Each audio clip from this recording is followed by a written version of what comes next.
তো রাসূল করিম সাল্লাল্লাহু আলাইহি ওয়াসাল্লামের এই ঈদে মিলাদুন্নবী পালন করা একেবারেই গর্হিত কাজ, একেবারেই যাবে না।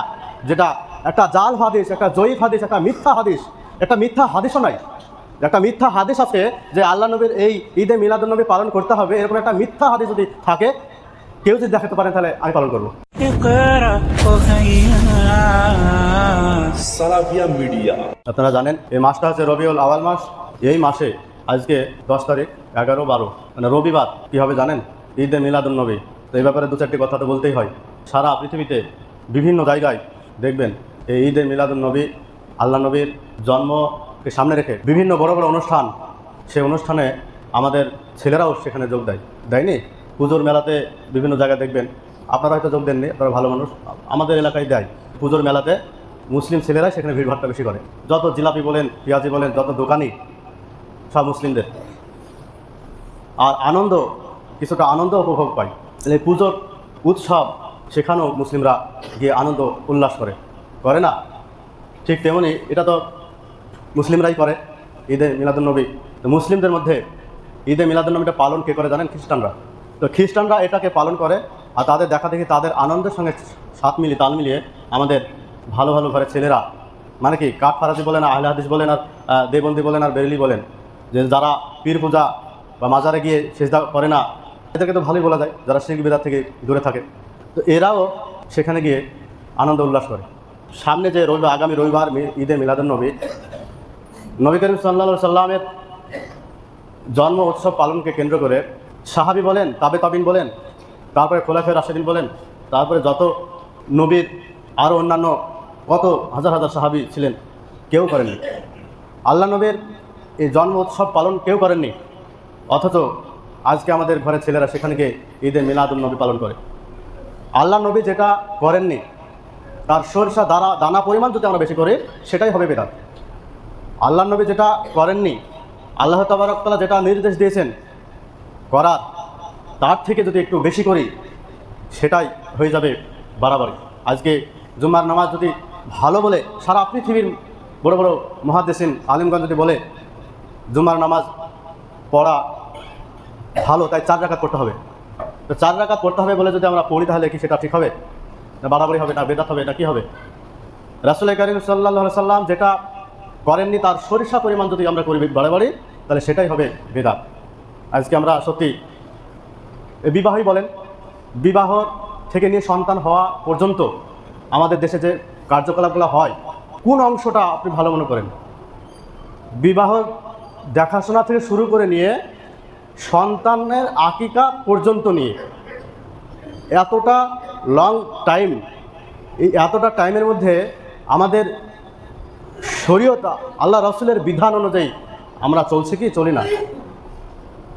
যদি লক্ষ্য করেন, তাতে বেদাত বলেন আর নাজায়েজি কাজ বলেন, A to Z পর্যন্তের মধ্যে সবই ভুলভাল ভরা আছে, সবই অন্যায় ভরা আছে।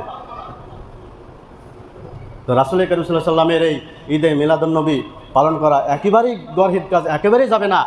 যেটা একটা জাল হাদিস, একটা জয়ীফ হাদিস, একটা মিথ্যা হাদিস, একটা মিথ্যা হাদিসও নয়, একটা মিথ্যা হাদিস আছে যে আল্লাহ নবীর এই ঈদে মিলাদুন্নবী পালন করতে হবে, এরকম একটা মিথ্যা হাদিস যদি থাকে, কেউ যদি দেখাতে পারেন তাহলে আমি পালন করব। একটা মিথ্যা বানোয়াট একটা হাদিসও নয়। অথচ বিভিন্ন জায়গায় দেখবেন একে কেন্দ্র করে আমাদের মুসলিম সমাজ বিভিন্নভাবে মোটা অঙ্কের টাকা খরচ করে এখানে একটা বেদাতি কাজ প্রচলন শুরু করেছে। এই রাসূল কারীম সাল্লাল্লাহু আলাইহি সাল্লামের কথাকে কেন্দ্র করে বহু কথা আপনি যদি তদন্ত করেন, বহু কথা এমনভাবে লেখা আছে, মিথ্যা রচনা করা আছে।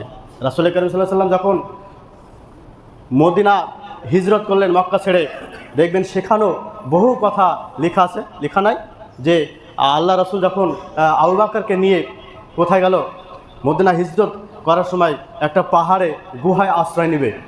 গুহাটার নাম হচ্ছে সর গুহা। সেই পর্বতের গুহায় যখন আশ্রয় নেবে, আল্লাহ রাসূলকে উপরে দাঁড়িয়ে থুয়ে আবু বকর ভিতরে ঢুকলেন। ঢোকার পরে সমস্ত গর্তগুলোকে বন্ধ করে দিলেন। দেওয়ার পরে একটা গর্ত বন্ধ করা কিছু পেলেন না, আল্লাহ রাসূলকে ভিতরে ডাকলেন। ডাকার পর আবু বকরের উরুর উপরে মাথা দিয়ে আল্লাহ রাসূল ঘুমিয়ে গেলেন। ওই যেটা গর্তটা কিছু পেলেন না, ওখানে পা দিয়ে দাঁড়িয়ে থাকলেন। পা দিয়ে বসে থাকলেন, আর একটা বিষধর সাপ এসে দংশন করলো, আর সেই দংশনে আবু বকরের শরীরটা কালো হয়ে গেল। ঝরঝর করে পানি পড়লেন আল্লাহর নবীর ওপর। আল্লাহর নবী হঠাৎ ঘুম ভেঙে গেল, কি হলো, কি ব্যাপার? সাপে দংশন করছে। সঙ্গে সঙ্গে কোথায় দংশন করেছে? আল্লাহর নবীর থুতু মুবারক নিয়ে সেখানে দিয়ে দিলেন, বিষ পানি হয়ে গেল। শুনেছেন? মিথ্যা কথা। তারপরে কবুতরে ডিম পারল, চলে গেল। এই ধরনের অগণন কথা আল্লাহর নবীর উপর মিথ্যা, এরকম অগণন কথা মিথ্যা রচনা করা হয়েছে। সে গুহাতে আল্লাহর নবী আবু বকর যখন ছিলেন, যখন কাফেরেরা তাড়া করে এসে চারিদিকে ঘোরাঘুরি করছে, তো আবু বকর দেখতে পেলেন, পা দেখতে পেলেন। কাফেরদের পা দেখে আল্লাহর নবীকে বললেন, ভীত স্বতন্ত্র হচ্ছে, ভয় পাচ্ছে। আল্লাহর নবী বললেন, আবু বকর, তুমি জানো এখানে আমরা কয়জন আছি? আল্লাহু সালেসুনা, এখানে তৃতীয় জন যিনি, তিনি হচ্ছেন আল্লাহ। লা তাহাজানিন আল্লাহ মানা, আবু বকর তুমি চিন্তা করো না, ভয় করো না, আল্লাহ আমাদের সঙ্গেই আছেন। আল্লাহ আমাদের সঙ্গে আছেন। 3 দিন সেখানে থাকলেন। তো তার আগের একটা ঘটনা, যখন ষড়যন্ত্র করলেন আল্লাহর নবীকে হত্যা করার জন্য, আল্লাহর নবীকে হত্যা করার জন্য যখন ষড়যন্ত্র করলেন, তো ষড়যন্ত্রের একটা বৈঠক বসলো।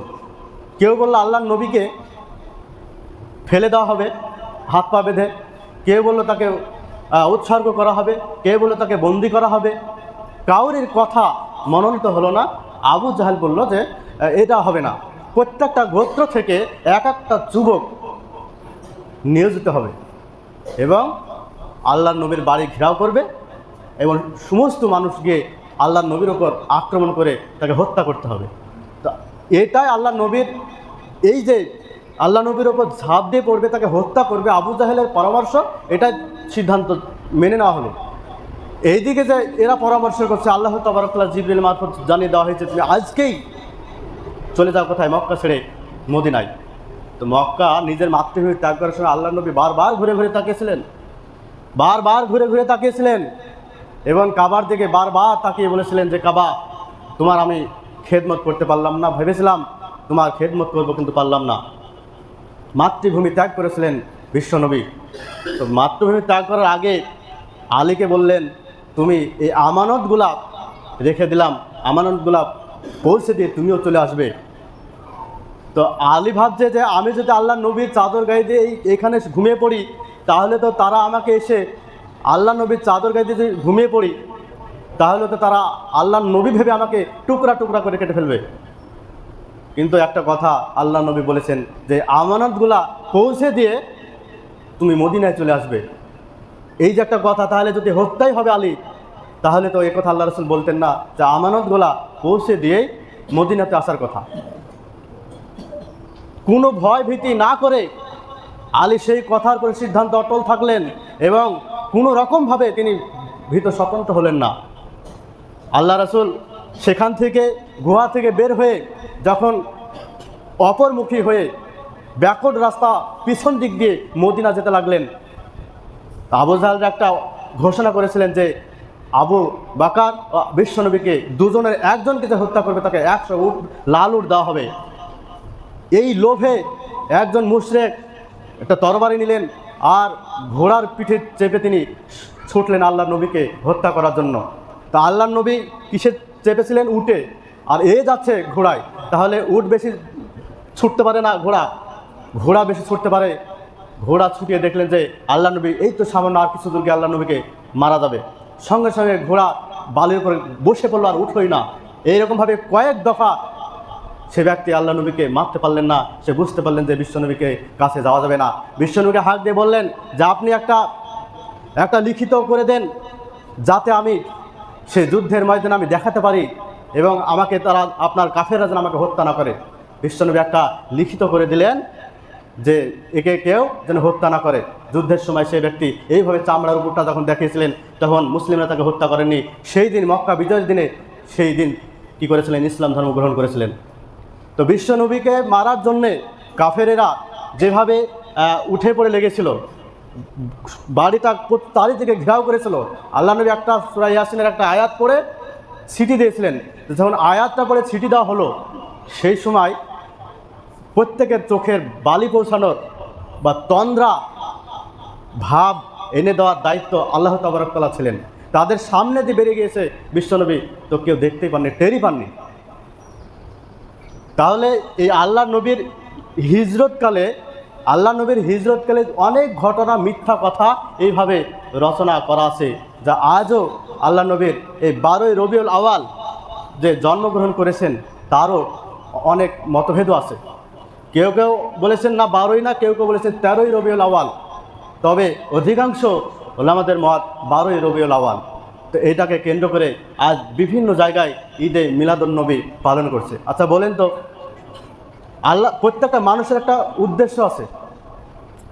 পৃথিবীতে কোনো মানুষ উদ্দেশ্যবিহীন কোনো কাজ করেন না, কোনো মানুষ উদ্দেশ্যবিহীন কোনো কাজ করেন না। আমাকে কেউ যদি একটা গ্লাস পানি খাওয়ায়, তার পেছনে উদ্দেশ্য আছে। আমাকে কেউ যদি এক গ্লাস পানিও খাওয়ায়, তার পেছনে উদ্দেশ্য আছে। উদ্দেশ্যবিহীন কোনো মানুষ পৃথিবীতে কোনো কাজ করে না। আর উদ্দেশ্যবিহীন যে কাজ করবে সে হচ্ছে পাগল। উদ্দেশ্যবিহীনরাই যারা কাজ করে বেড়ায় তারা কি, তাদেরকে পাগল বলে। তো এক গ্লাস পানি যদি আমাকে খাওয়া, তার উদ্দেশ্য কি হতে পারে? যে আমি এক গ্লাস পানি খেলে নেকি পাবো, একজন আলেম আমার জন্য দোয়া করতে পারে, পানি পান করে নেকি হবে, এরকম উদ্দেশ্য থাকতে পারে। তো আল্লাহ তাবারক তাআলার উদ্দেশ্য কি? আমাদেরকে সৃষ্টি করার জন্য। আল্লাহ তাবারক তাআলা যে আমাদেরকে সৃষ্টি করেছেন, তার তো উদ্দেশ্য আছে না? খামাখাই তৈরি করলো, মনে হয় খামাখাই তৈরি করেছে, আমাদেরকে খামাখাই মনে হয় তৈরি করেছে। তা না হলে আজকে দেখেন পুজোর মেলাতে আপনি বিভিন্ন মুশরিকদের, বিভিন্ন কাফেরদের যে সমস্ত মেলা হয়, সেই মেলাতে আপনি চাঁদা দিচ্ছেন। আপনি সেখানে গিয়ে আপনি হাজির, দেখবেন, প্রমাণ দেখবেন।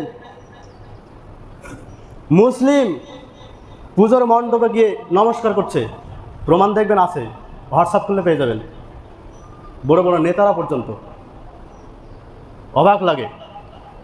তাহলে চিন্তা করতে পারেন যে আপনার একটা বন্ধু যদি, আচ্ছা আপনার অনেকে স্কুলের স্টাফ যারা আছে তারা হিন্দু স্টাফ থাকতে পারে, তো বা ট্রেনে যখন আপনি যাওয়া আসা করবেন, কোনো পাশে যদি কোনো বন্ধু আপনার হিন্দু থাকে, আপনার প্রশ্ন করতে পারে যে আচ্ছা বলেন তো, যে আপনারা এরকম প্রশ্নের সম্মুখীন হতে হয়, তো জেনে নেন উত্তরটা কীভাবে দিবেন।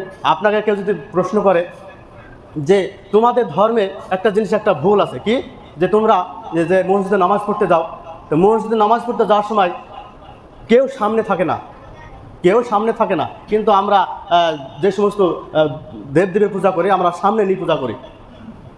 খুব মজার কথা। এবার আপনি কেমন করে উত্তরটা দিবেন? তো আপনি উত্তরটা কেমন করে দিবেন?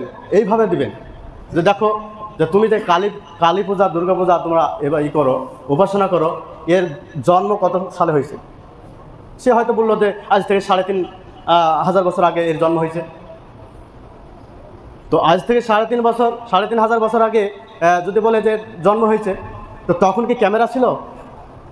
তখন যদি ক্যামেরাই যদি ছিল না, তাহলে আপনার কালির জীবটা কত বড় হবে, কত পরিমাণ হবে, তা এখনকার মানুষ কেমন করে জানলো? তাহলে তখন কোনো ক্যামেরা ছিল না। অথচ আজকে দেখুন, আপনি একটা ঝালমুড়ি খাবেন, ঝালমুড়িতে দেখা যায় পেপারে একটা মূর্তির ছবি আছে, সেই মূর্তিটা ছবি আছে, আপনি সে ঝালমুড়ি খেয়ে যখন পেপারটা ফেলে দেবেন ডাস্টবিনে, তখন অন্য কোনো ভাই সেই তোমার দেবদেবীর ওপরে কী করবে, পেশাব করবে। এইভাবে তাকে বোঝাতে পারেন যে তোমার দেবদেবীর ওপর পূজা করতে, পেশাব করতে পারে, পেশাব করে দিতে পারে। তাহলে আল্লাহ তাবারক তাআলার হাত আছে, আল্লাহ তাবারক তাআলার চোখ আছে, আল্লাহ তাবারক তাআলার মুখ আছে, আল্লাহ তাবারক তাআলার মাথা আছে, তা কেমন আছে, কি ধরনের আছে, তা আমরা তা জানি না। তাহলে ছবি প্রকাশিত হওয়ার পরে সম্মান বাড়লো না কমলো? আল্লাহ তাবারক তাআলার ছবি প্রকাশিত হয়নি, আল্লাহ নবীর ছবি প্রকাশিত হয়নি, তো ছবি প্রকাশিত না হয়ে সম্মান বেড়েছে না কমেছে? আজ তাদের মূর্তিদের ছবি প্রকাশিত হওয়ার পরে তাদের সম্মান বেড়েছে না কমেছে?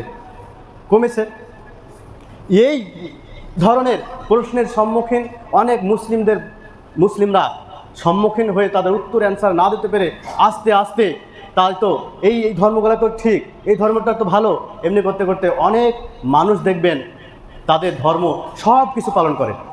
তাদের চাঁদা দেওয়া থেকে শুরু করে, হয় সমাজের চাপে পড়ে তাদের, আর না হয় রাজনৈতিক কারণে, আর না হয় যে কোনো একটা কারণে দেখবেন মোটা অঙ্কের চাঁদা দিতে হয় তাদের মেলাতে। তাদের ধর্মকে ভালোবেসে হোক বা হয়তো তাদের বুঝ শক্তি কম হতে পারে, বা তাদের ধর্ম ভালো লাগতে পারে। এইভাবে এগোতে এগোতে দেখবেন মুসলিম অনেক শিক্ষিত মুসলিমরা সেখানে পৌঁছে গিয়ে তাদের ধর্মের সঙ্গে মিশে গেছে। মনে রাখবেন, পানির মধ্যে আগাছা যেমন বের হয়, ঠিক তেমনি আগুনের মধ্যেও আগাছা বের হয়। জানেন, জাহান্নামের মধ্যে একটা আগাছা, একটা গাছ জন্ম হবে, তার নাম হচ্ছে জাক্কুম গাছ। তো সেখানে সেই গাছ থেকে একটা ফল হবে, সেই ফলটা শয়তানের মাথার থেকেও খারাপ, দেখতে খুব বিশ্রী। তো জাহান্নামীদেরকে সেই ফল খেতে দেওয়া হবে। তো সেই ফলটা যখন খাবে তখন গলাতে বেঁধে যাবে। তো না হবে, না মরবে না বাঁচবে, না নিচের দিকে নামবে, না বাইরে ফেলতে পারবে। তখন তাকে পানি, রক্ত, পুজ, গলিত চর্বি এসব তাকে খেতে দেওয়া হবে। তো যখন সামনে আনবে ফুটন্ত পানি, রক্তপুজ যখন সামনে আনবে, দেখবেন পলাথিন আগুনের সামনে যখন নিয়ে যাবেন, তখন না ধরার আগে দেখবেন জড়িয়ে জড়িয়ে যাচ্ছে। পলাথিনে আগুনে তাপ পেতে পেতেই দেখবেন জ্বলে যাচ্ছে। ঠিক তেমনি ফুটন্ত পানি, ওই রক্তপুজ যখন সে খাওয়ার জন্য পানি খাওয়ার জন্য খুবই যখন আর্তনাদ করবে, তখন তাকে ফুটন্ত গরম রক্তপুজ তাকে খেতে দেওয়া হবে। সামনে আনা মাত্রই নিচের লবটা জোরে নিচের দিকে চলে যাবে, উপরের লবটা আপনার জোরে উপর দিকে চলে যাবে। ওই অবস্থায় যখন তাকে খেতে দেওয়া হবে, তখন সঙ্গে সঙ্গে নাড়ি ভুঁড়ি যা আছে পেটে নিচ দিয়ে বেড়ে যাবে। বুঝতে পারলেন কেন এগুলা? এই জন্যই যে ওই যে আপনি শিরক করেছেন, পূজার মেলাতে গিয়েছেন, ঈদে মিলাদুন্নবী পালন করেছেন। হিন্দুদের লা ইয়াত্তাখিযুল মুমিনুনা আল কাফিরিনা আউলিয়া মিন দুনিল মুমিনিনা, এই আয়াতে বলছে যে তুমি কাফেরদের সঙ্গে বন্ধুত্ব করো না। এই আমার কথা নয়, এই আয়াতে বলছে যে তুমি বন্ধুত্ব করলে একটা মুমিন লোকের সাথে বন্ধুত্ব করো, কাফেরদের সঙ্গে বন্ধুত্ব করো না। হ্যাঁ ঠিক আছে, একটা উপর আপনি কথা বলছেন, সেটা আলাদা বিষয়, কিন্তু কাফেরদের সঙ্গে লেনদেন, খাওয়া দাওয়া, বিয়েতে যাওয়া আসা, আপনার মেয়ের বিয়েতে দাওয়াত করেছেন, ওর মেয়ের বিয়েতে দাওয়াত করেছে, খাওয়া দাওয়া, লেনদেন, একটা যে আন্তরিকতা, এই বন্ধুত্ব করা যাবে না। আপনার স্টাফ কথা বলছেন, ওটা আলাদা কথা। আপনার একসাথে ব্যবসা করছেন, কথাবার্তা বলছেন, একটা দোকানে বসে চা খেয়েছেন, সেটা আলাদা জিনিস, কিন্তু যে অন্তরঙ্গ বন্ধুত্ব, এটা ভিন্ন কথা। তো কেন এখানে সরাসরি তাকে জাহান্নামে ফেলে দেওয়া হবে? ওই শিরক করার কারণে। আপনার পাপ হতে হতে হতে হতে আসমানে ঠেকে গেছে। যদি পাপ হতে হতে আসমানে ঠেকে গেছে, এত পাপ করেছেন আপনি, কিন্তু এই পাপের মধ্যে যদি শিরক না থাকে, আল্লাহ বলছে আমি ক্ষমা করে দেবো। আমি ওইসব পাপকে পরোয়াই করি না। তবে পাপ করে বসে থাকলে হবে না, ক্ষমা চাইতে হবে, তোবা করতে হবে। তো মৌলভী সাহেব বলেই তো দিল যে আকাশমান যদি পাপ থাকে তো কোনো ব্যাপার নাই। না, পাপ হয়েছে আপনার জীবনে, আপনি ফিরে আসুন, তোবা করুন, ইস্তেগফার করুন, তোবা করেন। কিন্তু আপনি তোবা যদি না করে মারা যান, তাহলে তো স্থান জাহান্নাম। তো আল্লাহ তাআলা বলছে পাপ হতে হতে যদি আসমানে ঠেকে যায়, তার ওই পাপের মধ্যে যদি শিরক না থাকে, তাহলে শিরক বেদাত না থাকে, তাহলে আমি ওইরকম পাপকে ক্ষমা করে দেবো। আল্লাহ বলছে আমি পরোয়া করি না। তো এই ধরনের কাজ ভাই করা যাবে না। আচ্ছা, আমাদের যে উদ্দেশ্য, যে সৃষ্টি করেছে আল্লাহ তাআলা, আমরা সবাই বুঝতে পারছি তো কেন আল্লাহ সৃষ্টি করেছে। এখন বর্তমান যুগের মানুষ কি জানেন তো, আমাদের বডিতে যে একটা সেক্রেটারি আছে, সেটা হচ্ছে হেড ডিপার্টমেন্ট, মাথা। এমন কোনো, আমার মনে হয় না যে এমন কোনো মানুষ একটা পাপ কাজ করবে যে তার মাথাতে বাধা দিবে না, এরকম মানুষ শুধু পাগল বাদ দিয়ে সবাই বুঝতে পারছে যে আমি এই পাপটা করছি। এই বিবেকটুকু বর্তমান মানুষের আছে। পৃথিবীতে আপনি যেখানে যান না কেন, শুধু পাগল ছাড়া আর মাথার ডিফেক্ট ছাড়া প্রত্যেকটা মানুষ বুঝতে পারছে যে এই কাজটা আমার পাপ হচ্ছে, এই কাজটা আমার পাপ হচ্ছে, এটা মানুষ বুঝতে পারছে আজকে। তারপরেও আমরা নিজের শরীরকে হাদিস কোরআন দ্বারা আমরা পরিচালিত করতে পারি না। তো যাই হোক, আল্লাহ তাবারক তাআলা ইবাদত করার জন্য দুটো জাতি আছে, জানেন তো, একটা জিন আর একটা ফেরেশতা। তো কেন আমাদেরকে তৈরি করেছেন? এমন এমন ফেরেশতা আছে কিয়ামতের আগ পর্যন্ত সেজদাতে পড়েই থাকবে, আল্লাহর ইবাদতে মশগুল থাকবে। জিন আর ইনসানই যথেষ্ট ছিল আল্লাহর ইবাদত করার জন্য। তো এই জাতিকে কেন তৈরি করেছেন? এই জাতিকে কেন তৈরি করেছেন, এ কথা বলতে গেলে অনেক সময়ের প্রয়োজন।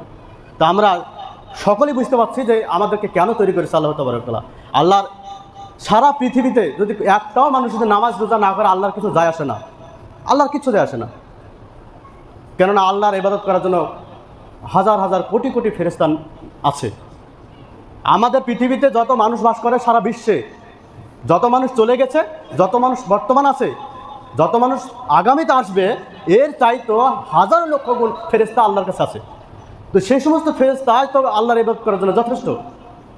জিন জাতি আছে, ফেরেশতা আছে, তা আমাদেরকে কেন তৈরি করেছেন? উদ্দেশ্য তো আছেই।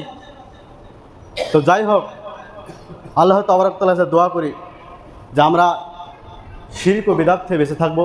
ঈদে মিলাদুন্নবী পালন আমরা করব না, আমরা করি না এটা ঠিক, কিন্তু কেউ কেউ ছেলেরা সেখানে চলে গিয়ে তাদের দলে মিশে যায়। আর চাই তো ওখানে একটা অনুষ্ঠান হচ্ছে, চল যাই, এইভাবে যাই। কিন্তু আমাদের এই বেলডাঙ্গা ঈদে মিলাদুন্নবী আমার নজরে কই হয় না, পালন হয় না।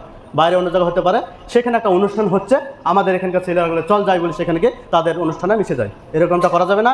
ঈদে মিলাদুন্নবী, শিরিক বেদাত এই সমস্ত করা যাবে না। আল্লাহ তাবারক তাআলার কাছে দোয়া করে যেন আমরা এই সমস্ত কাজ থেকে যেন আমরা বেঁচে থাকতে পারি। আল্লাহ তাবারক তাআলা আপনি আমাদেরকে এনে তৌফিক দান করেন।